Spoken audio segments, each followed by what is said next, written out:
Yo les gens, 12 février 2024, du coup on part sur 43 points parce que 12 plus 31 égale 43. Et donc 44 comme j'ai fait hier. Voilà. Allez, donc 21 et 22.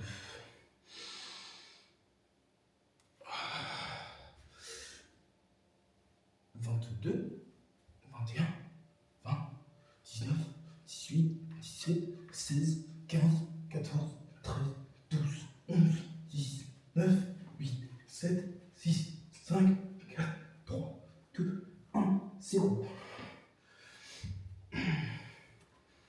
Ça va, j'étais assez rapide. Mais je peux faire plus vite.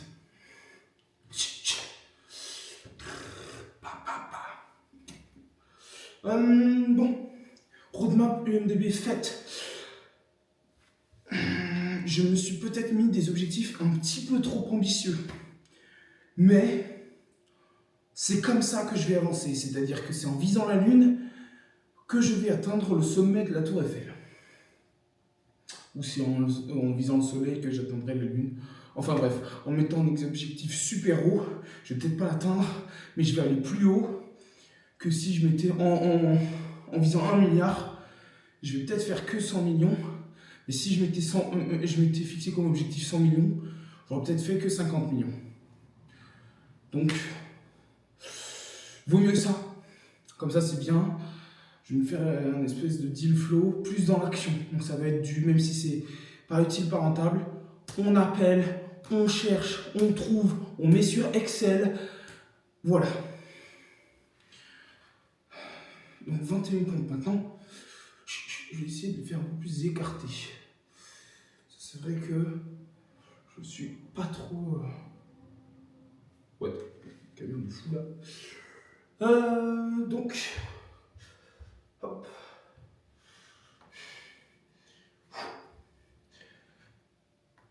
21, 20, 19, 18, 17, 16, 15, 14, 13, 12, 11, 10, 9, 8, 7, 6, 5, 4, 3, 2, 1, 0. Oh, ça pique. Sinon, aujourd'hui, état des lieux, je me suis levé assez tard. Je commence à faire mes 5 blocs assez tard aussi. Aujourd'hui, pas de récompense, pas de webtoon, pas de YouTube, pas d'ici tout commence. 1, parce que j'ai déjà fait trop de YouTube. 2, parce que j'ai pas atteint tous mes objectifs, même si c'était la roadmap. Demain, je continue. Et voilà, la chaleur, j'en ai marre de la pluie. Hein. Ce serait que moi, je vivrais sous la pluie. Mais là, avec Samy, je comprends l'étendue des responsabilités d'avoir un chien. Et donc, je me rends compte de l'étendue d'avoir des responsabilités pour un enfant humain. Voilà. Petit instant débat. Un de unpopular opinion. Mais les êtres humains sont des animaux. Notre cerveau, notre métabolisme n'a pas changé, ou très très peu. Quand on éduque un chien, on l'éduque avec, par exemple, la récompense. On lui fait faire quelque chose, on lui dit une phrase, enfin on l'attire avec je sais pas, une friandise, tu lui dis viens, il intègre à chaque fois le mot viens égale friandise, donc dès qu'on dit viens, eh ben il va venir, même s'il n'y a pas de friandise au bout d'un moment.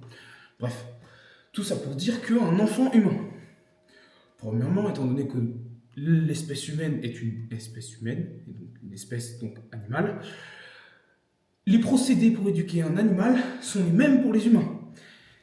Et donc on ne doit pas traiter un enfant comme un animal. Bah si, en fait. Parce que 1, c'est un animal. 2, c'est pas parce qu'il fait partie de notre espèce qu'on ne peut pas appliquer des process qui fonctionnent sur les animaux. Parce que l'enfant humain, il a une chose de plus que n'a pas, du coup, un animal d'une autre espèce que la nôtre, c'est la parole. partir de 1 à 2 ans, il comprend. Et donc quand on lui dit viens, il sait la définition, il sait qu'il doit venir. Donc c'est beaucoup plus facile de communiquer avec un enfant humain qu'avec un animal d'une autre espèce qui ne parle pas notre langue. Donc, il est censé être plus facile d'éduquer, d'amener notre enfant là où on souhaite qu'il aille. Mais alors, pourquoi est-ce que les gens ne savent pas éduquer en fait? Il faudrait avoir un permis pour devenir parent. Ça devient aberrant. Et aussi, autre unpopular opinion, mais si on faisait un peu d'eugénisme et que tous les cons, on les supprimait, que tous les pauvres, on les supprimait, oui, il y a des exceptions, dans les pauvres, il y a pas mal, etc. Mais sauf que si tous les enfants qui naissaient naissent avec une cuillère en argent dans la bouche, ben, ils seraient tous heureux. Ou presque. Enfin, ils ne seraient pas malheureux à cause de l'argent. Mais c'est là où ça va commencer à devenir plus compliqué, c'est que de 1, les riches ont besoin des pauvres, les pauvres ont besoin des riches, les ambitieux ont besoin des cons, les cons ont besoin des ambitieux, les hommes ont besoin des femmes, les femmes ont besoin des hommes. Voilà. Donc au final, l'eugénisme, oui, mais il y a des limites. Voilà. Et ensuite, pour moi, j'ai regardé on dit Kevma, mais c'est plutôt Gvema, pour qui va être mon associé. Et Anthony Bourbon ne croit pas en l'humanité. Il y a une femme qui est arrivée avec un système de cagnotte où chacun donne ce qu'il veut. Et ce qu'il veut pour pouvoir rémunérer la plateforme. Bon, déjà, elle croit beaucoup en l'humanité. Ensuite, un chiffre, ils ont à peu près 10% de donation, de dons. Donc sur 600 euros, ça fait 36 euros. Enfin, bref, elle a donné ces chiffres-là, donc 10% plus ou moins, contre 5% au final pour les autres. Donc un, c'est plus rentable. Deux, ça fait appel à la solidarité, à la vraie. En plus, en France, on n'a pas l'éducation US de donner des tips. Mais je trouve que la France, étant donné qu'aux US c'est plus facile, c'est très facile, ils sont tous très sociaux. Donc c'est très facile d'aller vers quelqu'un, de discuter, etc. Par contre, être ami avec cette personne réellement, profondément, c'est difficile.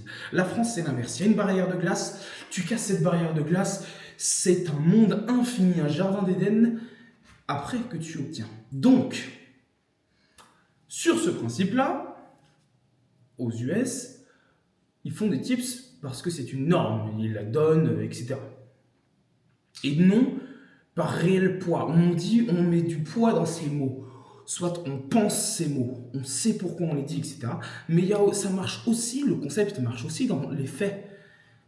Mettre du poids dans ses gestes, mettre de l'importance dans ses mots, dans ses phrases et dans les faits. Les deux, faites ce que je dis mais parce que je fais ce que je dis car je le fais. Bref, plein de phrases comme ça. Donc, oui, je pense que la France, non, on n'a pas le tips comme norme. En revanche, faire des dons, la France, c'est un pays plus généreux qu'on ne le pense. Il suffit d'être honnête et transparent. Ça, je parlais un petit peu au nom des Français.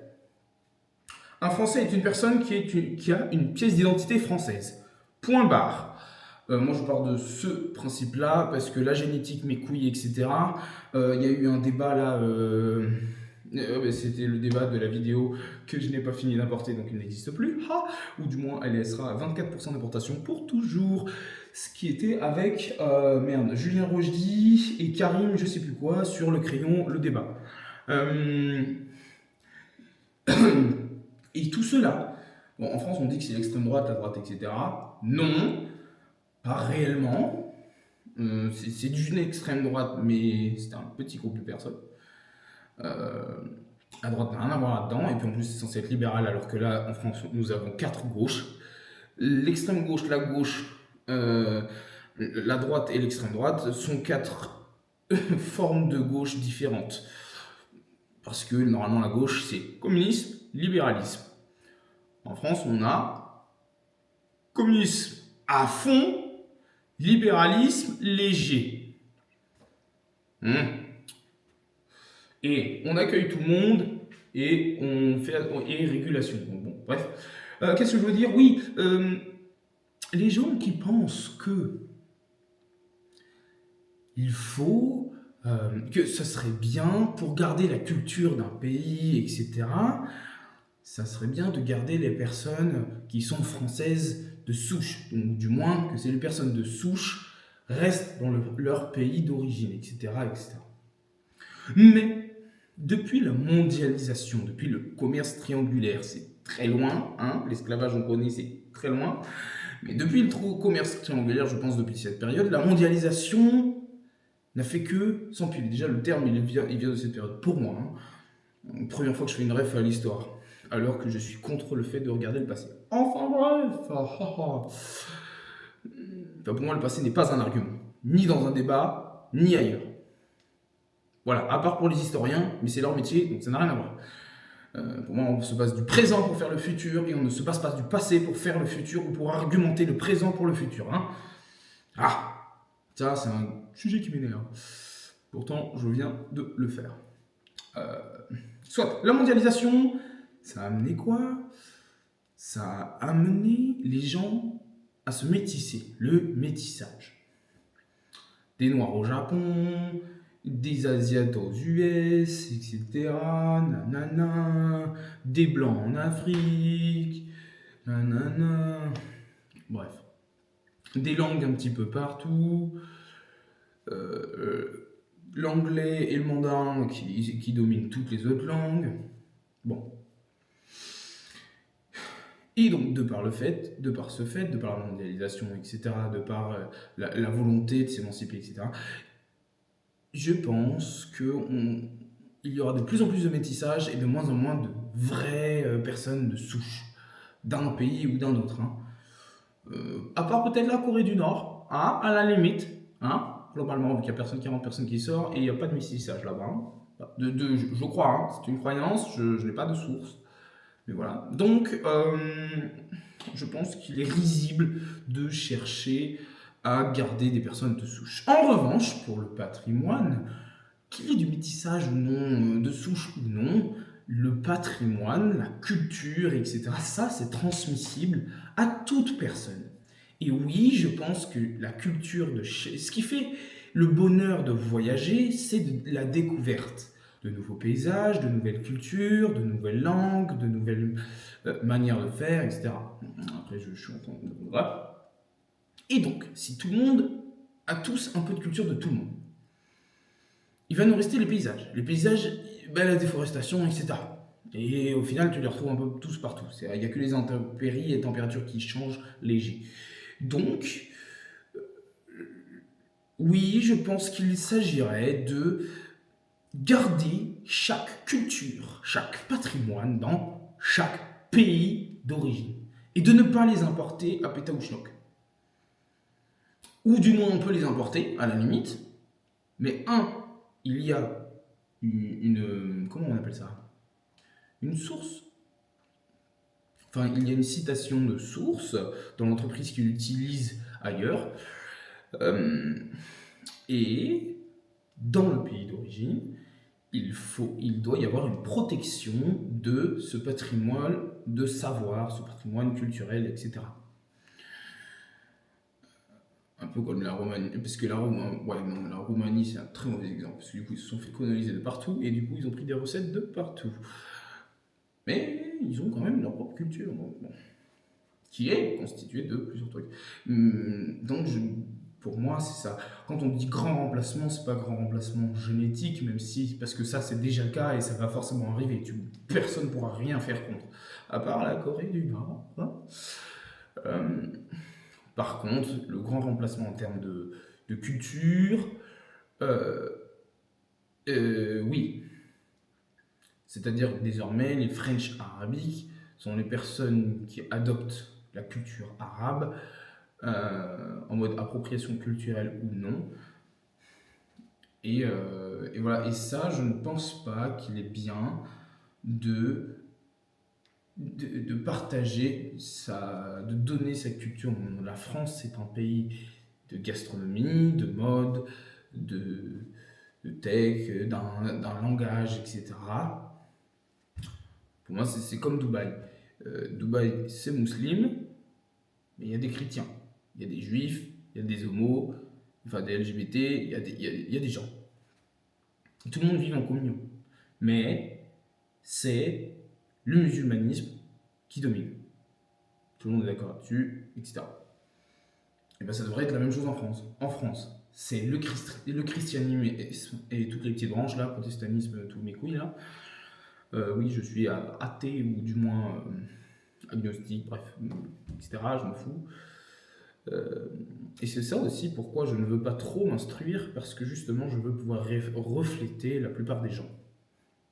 Et donc seulement me défendre grâce à mes connaissances acquises à travers mes yeux et mes oreilles. Et mon nez aussi à la limite, même si c'est très limité. Odeur de merde. Donc voilà. Je n'ai rien d'autre à dire de plus, si ce n'est que la France, c'est chrétien de base, donc il devrait y avoir une protection et une rénovation, par exemple, de toutes les églises de France. Par exemple. Et toutes les mecques, les synagogues, etc., devraient être construites non pas à partir de l'État, mais à partir du coup de sociétés privées, enfin des musulmans, des juifs qui veulent, eux, aller à la Mecque, etc. Et c'est dans leur droit. Donc pour moi, il ne faut pas supprimer les autres populations, mais il faut protéger sa culture, ce qui n'est actuellement pas le cas. Sinon Notre-Dame n'aurait pas brûlé, même s'il y a une reconstruction, sinon il n'y aurait pas de plein d'églises qui sont détruites ou qui sont abandonnées. Même s'il y a peu de personnes qui y vont aujourd'hui, il faut quand même les rénover. Pour moi, c'est un essentiel. Restaurer le patrimoine qui est par exemple la poésie, etc. Et oui, à l'école, pour moi, il devrait y avoir un minimum de propagande sur la culture française, qui est aujourd'hui aujourd'hui, c'est plus une propagande sur la culture française, mais une propagande sur l'État français. Soit on apprend aux gens, parce que l'école, c'est quoi le point fort de l'école? C'est d'avoir un avant-goût de la vie active, soit de constituer des contacts, des relations, etc. Mais tu n'apprends pas grand-chose, globalement. Et pour moi, c'est juste apprendre à être un mouton de l'État, et c'est tout. Or, alors que quand tu vas au Maroc, en Algérie, au Japon, etc., à l'école, bon, on t'apprend des choses, et deux, c'est les parents qui s'occupent de la religion, pas l'école. L'école, eux, ils s'occupent juste de l'éducation et la propagande et enfin, je sais pas quoi, je sais pas quel mot utiliser autre que propagande, mais oui, par exemple les baklava, donc là je parle de la Nord-Afrique, qui est, je sais pas moi, les baklava, le couscous, les petites cornes là, blanches, bien sucrées, un peu très bon là. Bon, j'oublie comment ça s'appelle. Macroute, etc. Les pizzas aux figues meilleures que la date. Bref. Voilà, et en France, le croissant, la baguette, etc. Bah non, là, s'y est pas, hein. S'y est pas, vraiment, il faut... C'est un point qu'il va falloir que je réfléchisse pour mon... Oh là là! Pour mon programme de président. Si, bon point, donc du coup j'ai écouté les deux derniers épisodes du nouveau podcast de Eric Flagg, Tony Parker, et l'autre j'ai oublié son nom là, TDAH mes couilles, c'est tout ce que j'ai retenu de lui, Nathan Sponsor Flunch, j'ai retenu 3 mots, je sais même plus ce qu'il fait, bref. Et il y a donc le podcast La Fracture. Je suis allé sur leur site d'ailleurs, je ne vois pas encore à quoi il sert parce que je ne l'ai pas exploré, mais je vois bien à quoi il sert et c'est Why Not. Franchement, ça me donne beaucoup d'idées, et s'il y a beaucoup de gens qui adhèrent, quand j'aurai pris plus de poids et que j'aurai réussi la première partie de ma vie, ça me donnera une excellente base afin de me répandre pour constituer mon programme de président. Qu'est-ce que je voulais dire? Oui, j'ai donc découvert sur le dernier épisode, le troisième, en partant du zéro, et le premier ou le dernier qui est sorti, ou premier invité, voilà, qui parlait du mouvement Amel, je sais pas quoi là. Bref, un bouc en Argentine qui a bousculé le monde et qui prône un monde sans État, donc soit une société anarchiste, libérale. Pour moi, anarchiste libéral, c'est un peu la même chose. Et étonnamment, tout fonctionne bien à base de privé, etc. Il y a des très très bons arguments. Néanmoins, je pense que la France reste un État qui devrait être un minimum de gauche. Donc, parce que l'Europe, l'Occident est de gauche de base. Et de deux, il faut y aller petit à petit. Mais je pense que tout le monde serait d'accord de réduire les impôts. Donc, gros sujet. J'ai beaucoup appris.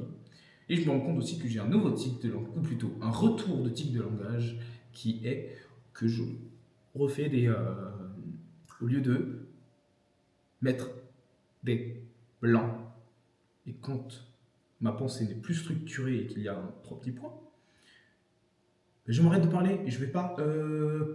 voilà. Même si là, je parle plus doucement que tout à l'heure, où je voulais quand même aller plus vite. Bon, je suis déjà à 21 minutes 30, 40, on va dire, de vidéo. Je vais m'arrêter là-dessus et recommencer à travailler.